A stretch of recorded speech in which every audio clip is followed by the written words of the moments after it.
La carte mobilité inclusion, la fameuse CMI, un nom qu'on entend souvent, mais dont les démarches peuvent vite faire un peu peur. Aujourd'hui, on va décortiquer ça ensemble, de A à Z. L'idée, c'est de comprendre cet outil qui est vraiment essentiel pour l'autonomie. Allez, c'est parti. On a tous connu ça, se retrouver face à un dossier administratif et avoir l'impression d'être devant une montagne. Pour la CMIA, ce sentiment est assez courant. Mais en réalité, ce qui ressemble à un labyrinthe a une sortie très claire. Il suffit juste d'avoir le bon plan, la bonne méthode. Et ce qui semblait être un parcours du combattant devient une simple formalité.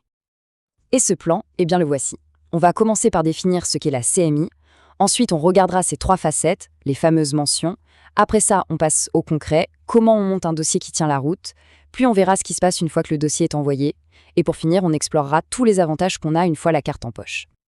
Alors, on commence par la base. Avant de foncer tête baissée dans la paperasse, c'est super important de bien comprendre ce qu'est la carte mobilité inclusion et surtout pourquoi elle existe. Donc la CMI, ce n'est vraiment pas qu'un simple bout de plastique. C'est en quelque sorte une clé. Une clé qui a pour but de rendre la vie de tous les jours plus simple, plus fluide pour les personnes en situation de handicap, en leur donnant des droits très concrets pour se déplacer, se garer ou juste accéder aux lieux publics.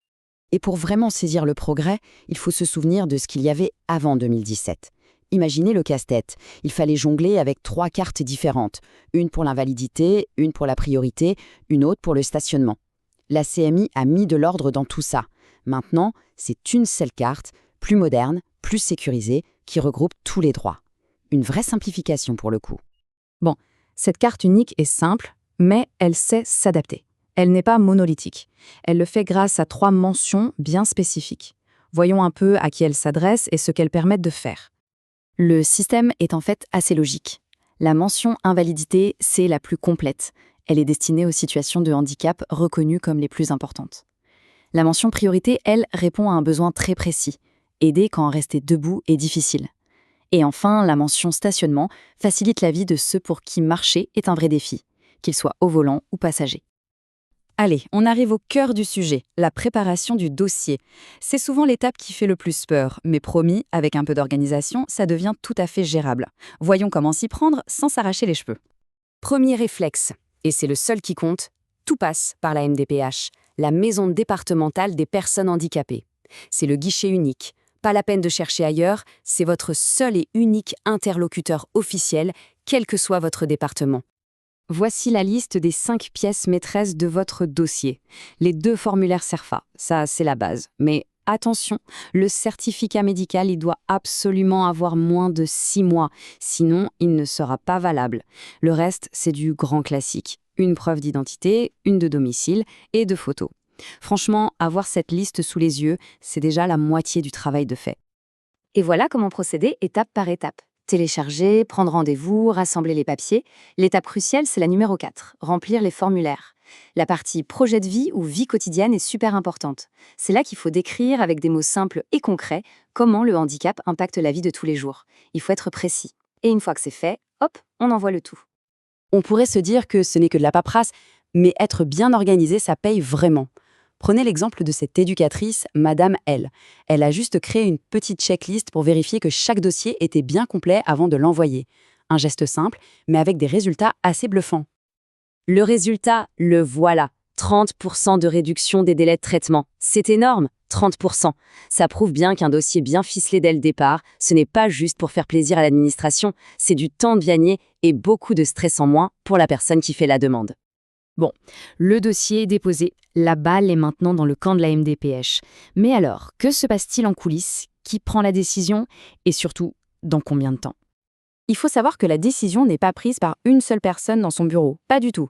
C'est une équipe complète, avec des médecins, des travailleurs sociaux, des psychologues, qui étudient chaque situation dans son ensemble. Leur avis est ensuite transmis à la CDAPH, la commission qui prend la décision officielle. C'est un processus qui est vraiment conçu pour être le plus juste possible. Et la grande question du temps dans tout ça? Eh bien, la loi est claire. Elle fixe un délai maximum de 4 mois pour avoir une réponse. Ce délai commence le jour où votre dossier est officiellement déclaré complet. C'est un bon repère pour gérer l'attente et savoir à partir de quand on peut commencer à s'inquiéter d'un silence radio. Une fois qu'elle est accordée, la carte a son propre cycle de vie. Sa validité peut aller d'1 an seulement jusqu'à une attribution à vie, ça dépend des situations. Le chiffre clé à retenir, c'est 6 mois. C'est le moment parfait pour lancer la demande de renouvellement pour être sûr de ne pas avoir de coupure dans ses droits. Et si jamais la demande est refusée, la fenêtre pour réagir est courte. On a 2 mois pour contester. Ça y est, la réponse est positive, la carte est arrivée dans la boîte aux lettres, c'est la fin des démarches, maintenant voyons très concrètement ce que cette carte change dans la vie de tous les jours. Les avantages sont bien réels. La mention invalidité, par exemple, ouvre des droits fiscaux qui ne sont pas négligeables. La mention stationnement, elle, est une aide précieuse pour se garer plus près et pas seulement en France. Quant à la mention priorité, elle peut rendre les transports et les lieux publics beaucoup moins fatigants. Ah, voilà une question qui revient sans arrêt, surtout quand les vacances approchent. Est-ce que cette carte de stationnement est juste un truc franco-français ou est-ce qu'elle a une portée plus large? La réponse est un grand oui. Le macaron bleu de la CMI stationnement est en fait un modèle européen, ce qui veut dire qu'il doit être respecté dans tous les pays de l'Union. C'est un point super important qui garantit que les droits ne s'arrêtent pas à la frontière. Le passage à la CMI ne s'est pas fait du jour au lendemain. Du coup, beaucoup de gens ont encore les anciennes cartes, celles d'avant 2017. Est-ce qu'elles sont devenues des pièces de musée? Non, pas encore. Les anciennes cartes sont toujours parfaitement valides jusqu'à la date d'expiration qui est écrite dessus. Mais attention, il y a une date de fin de partie pour tout le monde, le 31 décembre 2026. Passé ce jour-là, seul le format CMI sera accepté partout. Et voilà, en suivant une méthode claire, ce qui semblait être un labyrinthe devient un chemin bien balisé. On vient de voir qu'un processus administratif qui a l'air super complexe peut en fait être découpé en petites étapes et rendu accessible. Ça prouve que simplifier, c'est possible. Alors la question qui se pose est un peu plus large. Quelle sera la prochaine barrière, administrative ou autre, qu'on décidera de faire tomber pour avancer vers une société vraiment plus inclusive?